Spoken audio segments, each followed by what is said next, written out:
The arrival of Wanderer has definitely caused a lot of discussions within the player base, and there's a few important things that need to be addressed in this video. But first, a quick word from today's sponsor. This video is sponsored by Project Mecha, a new casual RPG set in a world where only animals exist. In this hack-and-slash game, play alone or join up with your friends to fight for the doggies who lost their freedom against the violent cats. And of course, what's a game without a catch, right? Well, in this game, your doggy will take control of a powerful mecha suit while going through roguelike levels, pick up tons of different power-ups, and become stronger by upgrading the mecha. You definitely want to become stronger if you want to defeat these crazy cats. But the best part is that you can play this game together with your friends online. Bring back the freedom from these clearly evil and not cute kitty cats by joining up with your buddies. And you can download this game right now by using my link in the description. This will help support my channel a lot thanks to your help. So make sure to check out Project Mecha now.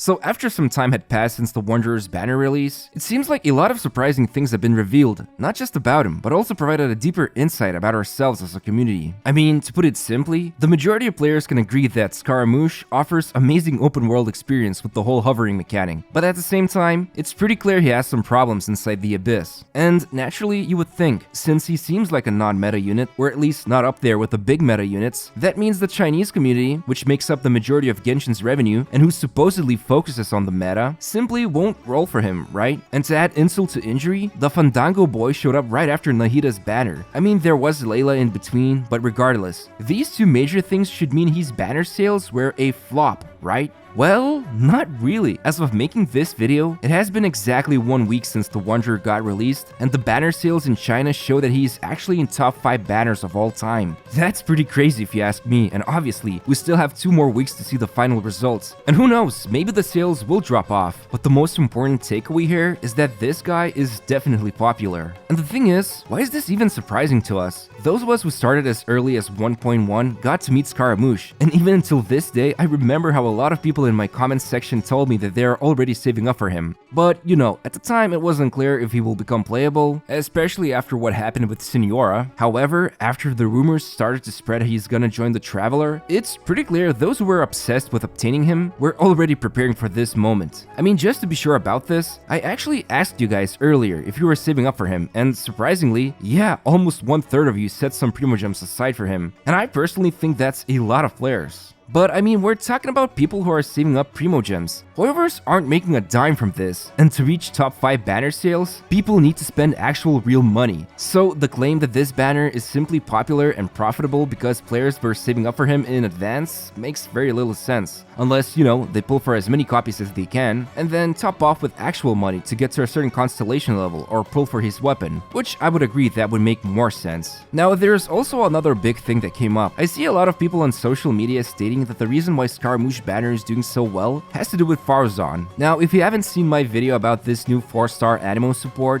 basically she's like the new Goro but for Animo element, so Xiao, Heizo, and of course Wanderer can get some good damage buffs from Faruzan. However, the big thing about her is that at C0, she's fine for beating regular world mobs and boosting the numbers for Animo damage dealers, but once you unlock her final constellation, she just becomes a completely different character. Not only does she go from basically an energy-hungry character to a full-on power battery for Animo, but now Animo characters also gain this small but pretty cool crowd control every once in a while when Faruzan's burst is deployed. And on top of this, Animo crit damage is boosted by 40%. I mean, if I was a diehard Xiao main, hearing all about this would make me want to pull the trigger and just get C6 Faruzan. And this is actually a narrative I've seen talked about on social media. People who love Xiao or Heizo or Wanderer, getting C6 Faruzan gives a huge boost to these guys. And some people believe this could have contributed a lot to Wanderer's banner sales. Now, is that true? Well, unfortunately, nobody besides Hoyover's analytics team knows about this, so I cannot deny or agree with this rumor. Personally, when it comes to Wanderer's banner sales, I think a mix of everything influenced the revenue. The fact that he is a character with a lot of lore behind him, he was there almost since the game's beginning, he has a cool mechanic nobody else can offer, and sure, a 4-star that's dedicated to boosting Animo damage, who becomes super ridiculous at C6, could have influenced the sales as well.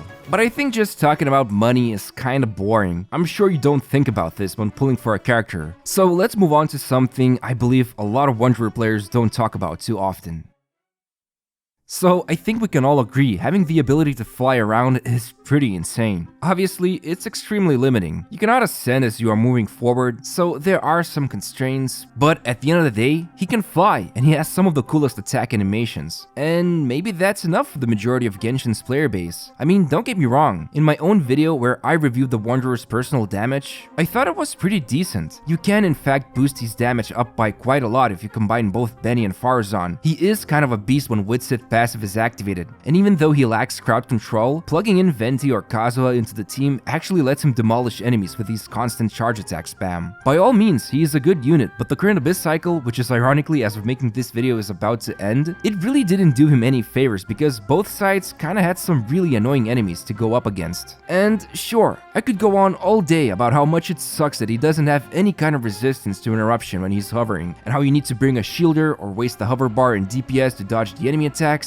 But I think that one thing that hasn't really been talked about is the role that he performs. Basically, Wanderer is a hyper carry, meaning a team needs to be built around him to fully realize his damage. I mean, just try doing the Abyss without giving him any buffs in a team like Taser. You're better off using Sucrose, who will boost Elemental Mastery, Elemental Damage if he ever at C6, and most importantly, she will provide crowd control and enable Taser's full potential. It's basically Hazo versus Sucrose situation all over again, although Hazo at least has some kind of crowd control, and he also boosts other party members' EM by 80 after using his burst. But Wanderer? Nope. Everything, every single talent, passive and constellation, they are there to strictly boost his own performance. And then you build teams like Zhongli, Benny, and Faruzan, 2 damage boosters and a shielder, just so he can be the hyper carry for the team. I mean, just by doing his trial, this should become clear enough when you see how much field time he takes when he enters the hovering mode. Point is, everything that's designed about him lets players truly feel in control of him. I mean, think about how many characters get released, and how many of them have really cool normal attacks or just great animations in general, and a lot of the time, you just swap into them, quickly do the skill and burst, and swap out. With Wanderer and other hyper carries like Sino, Yoimiya, or Eula, you get to feel like you're playing the characters. And the thing is, in terms of meta, it's not often hyper carries are considered as top priority for building your account roster, because they aren't that flexible. But in terms of gameplay, people who love this type of character get to enjoy them as they are intended. So I think it makes a lot of sense that Hoyoverse chose to make Wanderer a hyper carry. He was highly anticipated by many, and now you get to play with him a lot. You don't just swap in for a few seconds and be done with this guy. No. Instead, you build a team around him and go ham. And this is something that a lot of Wanderer players enjoy, myself included.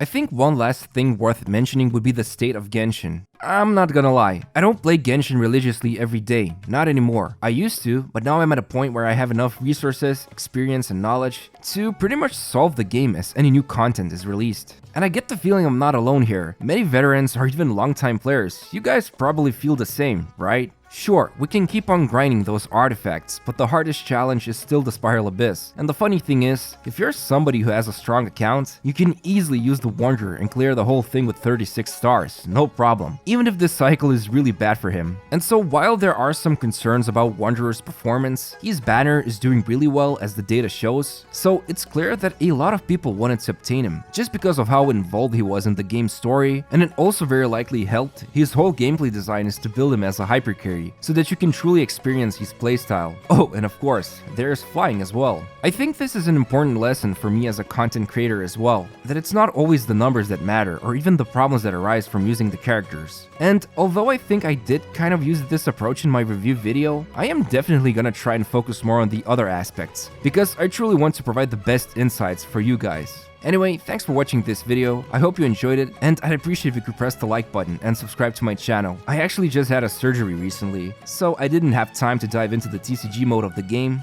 but I promise more videos are coming soon. Thanks for watching, and see you in the next video.